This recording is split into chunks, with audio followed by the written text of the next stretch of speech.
এত সহজ সহজ প্রশ্নেও ঢাকা বিশ্ববিদ্যালয় ভর্তি পরীক্ষায় 90% শিক্ষার্থী ইংরেজিতে ফেল করে। কারণ কি একটু দেখি।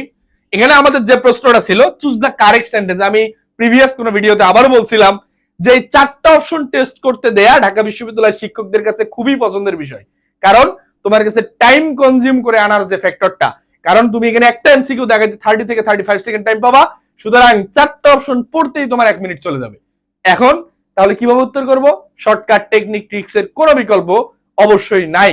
দেখো কি ছিল, I bought 2 pair of trousers. বাবা এখানে বলছে চুজ দ্য কারেক্ট, ইনকারেক্ট বলে নাই। তার মানে এই 2 কি ডাবল না? তাহলে 2 এর সাথে ট্রাউজার্স কি ডাবল না?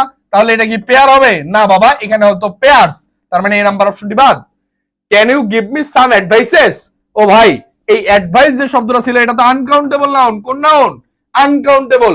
100% ক্লিয়ারলি মাথায় রাখো, আনকাউন্টেবল নাউন অলওয়েজ সিঙ্গুলার, এটার কখনোই কোনো প্লুরাল ফর্ম করা যাবে না, কোনো এস বাই এস যুক্ত করা যাবে না। তার মানে এই যে এস বাই এস যুক্ত করার কারণে আমার এটা বাদ দিয়ে দিতে হচ্ছে।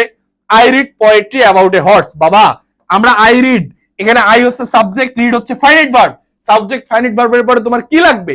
সাবজেক্ট ফাইনাইট ভার্বের পরে তোমার লাগবে হচ্ছে অবজেক্ট। কি লাগবে বাবা? অবজেক্ট। এখন অবজেক্ট হিসেবে দুইটা parts of speech, either noun or pronoun. এখন এই নাউন অথবা প্রোনাউন কি পোয়েট্রি? এই যে পোয়েট্রি পড়া যায় না, পোয়েম পড়া যায়। যদি এখানে পোয়েম হইতো তাহলে কারেক্ট অ্যান্সার হইতো। তাহলে লাস্ট যে অপশনটা, Hamlet is one of Shakespeare's most famous works. ভাই এই যে ওয়ার্ক, এইটা দেখে তোমরা হয়তো অনেকে কনফিউশনে পড়ে গেছো। মাথায় রাখবা, মাথায় রাখবা, এই মাথায় রাখবা ওয়ার্ক। ওয়ার্ক মানে হচ্ছে কাজ, ওয়ার্ক মানে কাজ আমরা সবাই জানি, বাট দ্য ডিফারেন্স হচ্ছে ওয়ার্কস, WRKS। এই ওয়ার্কস শব্দের অর্থ হচ্ছে সাহিত্যকর্ম। কি বলছি? এই ওয়ার্ক শব্দের অর্থ হচ্ছে সাহিত্যকর্ম। তাহলে এই যে আমরা যদি মোস্ট ফেমাস ওয়ার্ক শেক্সপিয়ারের, শেক্সপিয়ার কি কাজ করছে না, তার সাহিত্যকর্ম নিয়ে আমরা কথা বলতেছি।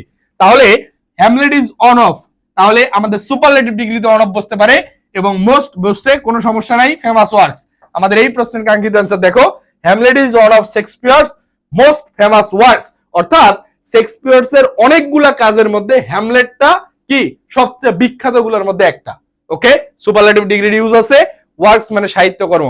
এই ওয়ার্ক আনকাউন্টেবলের সাথে যুক্ত হয়ে মিনিং পরিবর্তন হয়ে গেছে। বুঝতে পারছি? আমরা কনফার্ম ঢাবি বেসে এভাবে ধরে ধরে ইংরেজি শিখবো ইনশাল্লাহ।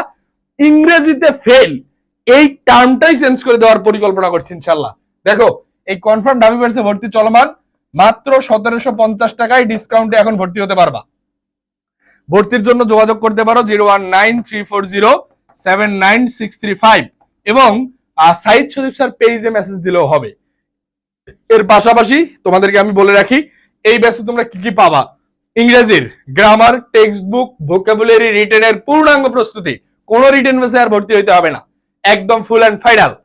পাশাপাশি বাংলা এবং জিকের গুরুত্বপূর্ণ রুটিন করে আমরা রেগুলার রুটিনের মাধ্যমে পড়া দিব। স্টাডি আমাদের কনফার্ম ঢাবি প্ল্যানার আছে একটা, এই কনফার্ম ঢাবি প্ল্যানারের মাধ্যমে রেগুলার পড়া দিব এবং পড়া আদায় করার মাধ্যমে তোমাদেরকে একটা নির্দিষ্ট ওয়ার্ক টাস্কের মাধ্যমে আমরা ইনশাল্লাহ ঢাকা বিশ্ববিদ্যালয় ভর্তি পরীক্ষার সিলেবাসটা শেষ করে ফেলবো।